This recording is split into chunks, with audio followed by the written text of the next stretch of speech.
Halo Halo Especial. Story by Yvette Fernandez and illustrations by Jill Arwen Posadas.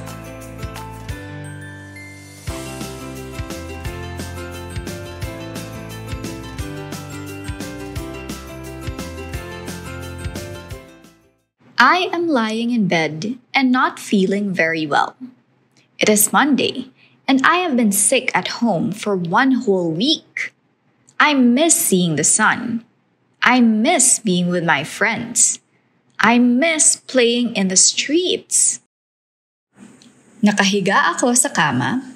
Masama ang pakiramdam. Lunes ngayon at Sanlinggo na akong nasa bahay na may sakit. Gusto ko nang makita ang araw. Gusto ko nang makasama ang aking mga kaibigan. Gusto ko nang maglaro sa daan. Mama gives me my medicine and places a cool towel on my forehead. The medicine tastes awful. The medicine will make you feel better soon, she tells me as she gets ready for work. I will be home early and we can order pizza. Think of a happy place, Jackie. So, I close my eyes and think of Lola Itang's magic kitchen. Binigyan ako ni Mama ng gamot at nagpatong siya ng malamig na bimpo sa aking noo. Ang pait ng gamot! Makakatulong ang gamot para guminhawa ang pakiramdam mo, sabi niya habang naghahandang pumasok sa trabaho. Uuwi ako ng maaga at bibili tayo ng pizza. Mag-isip ka ng masayang lugar, Jackie. Kaya, pumikit ako at inisip ang pambihirang kusina ni Lola Itang. Lola Itang's kitchen is a happy place. Just thinking of it makes me smile. On hot summer days, on cool rainy days, and the so-so days in between, Lola Itang's kitchen always feels just right, especially during merienda, after I wake up from my siesta, when the sun is moving lower in the cloudless sky over the fields of sugarcane. Ang kusina ni Lola Itang ay laging masaya. Isipin ko lamang ay napapangiti na ako.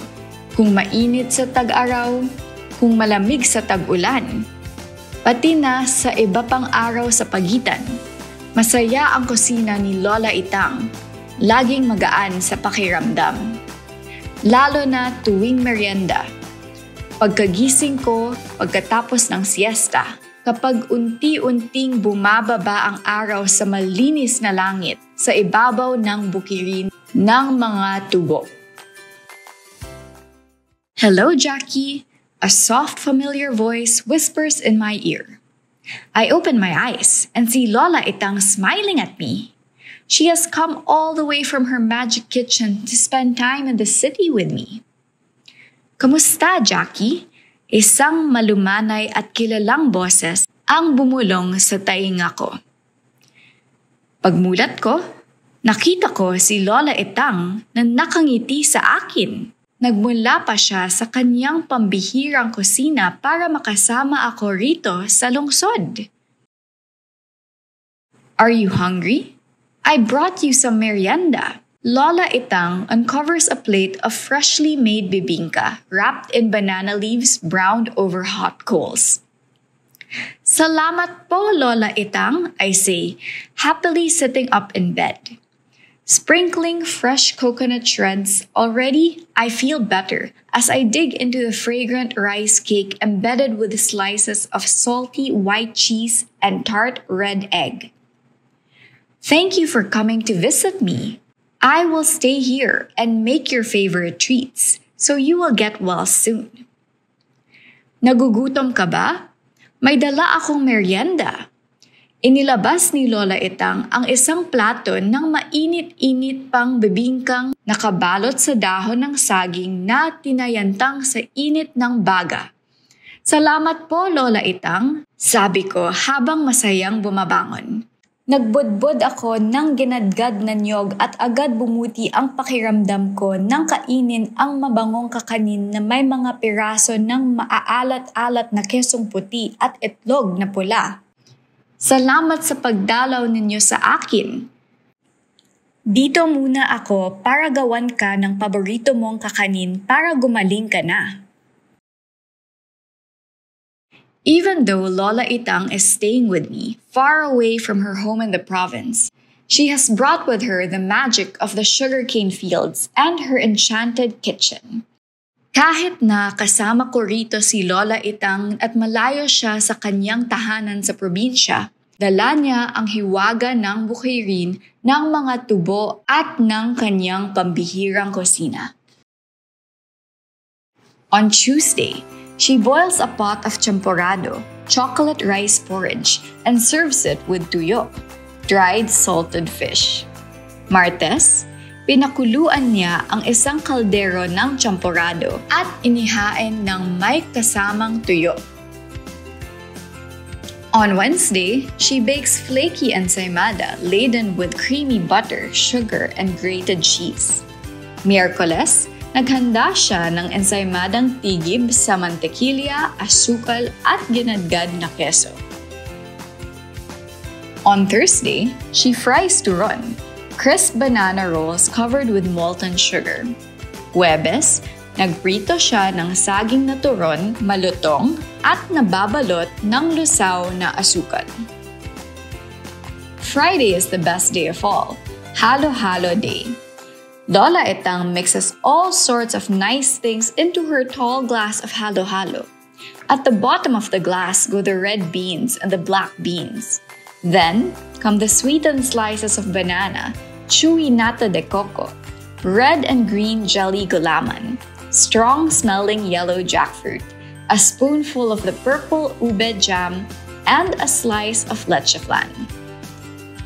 Biyernes, ang pinakagusto kong araw ng halo-halo. Naghahalo si Lola Itang ng iba't ibang sahog sa matangkad niyang baso na panghalo-halo.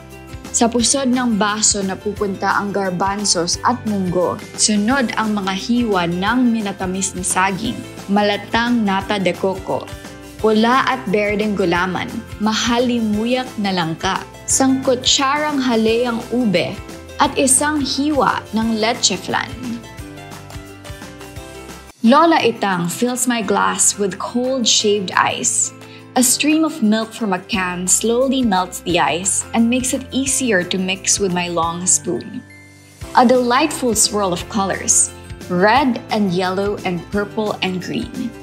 The ice is crunchy against my teeth. The fruits sweet and chewy. And the leche flan soft and creamy against my tongue. Pure magic.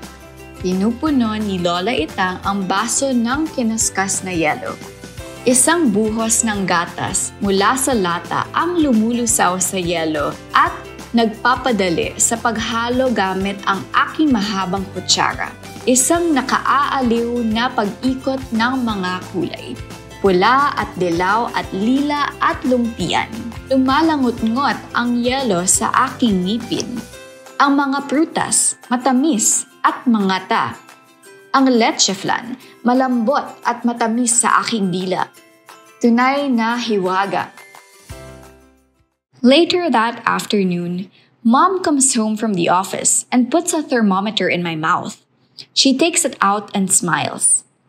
She puts it back in one more time to be sure. She takes it out and smiles again. Good news, Jackie. You are well, says Mama. The medicine did a great job. Kinahapunan, pag-uwi ni Mama mula sa opisina, inilagay niya ang termometro sa aking bibig. Inalis niya ito at ngumiti. Inilagay niya ito muli upang makatiyak. Inalis niya ito muli at ngumiti. Magandang balita, Jackie. Magaling ka na, sabi ni Mama. Mabisa ang gamot. Lola Itang and I gaze at each other and smile. We know for sure that it was not just the medicine. A lot of it had to do with my Lola Itang's love and many enchanted delights from her magic kitchen. Tumingin kami ni Lola Itang sa isa't isa at ngumiti. Alam naming hindi lamang ang gamot ang mabisa. Malaking bahagi nito ang pagmamahal ni Lola Itang at ng maraming mahiwagang kakanin mula sa kanyang pambihirang kusina. The end. Great food, especially made with love by someone close to you, can definitely create magic and work wonders in making you feel good. What are some of your favorite homemade comfort dishes? Hope you enjoyed this story. If you did, you can find more books online through buribooks.com, an extensive e-library of Adarna House books. And do subscribe to this channel to read more with us. We'll see you in our next story time. Bye!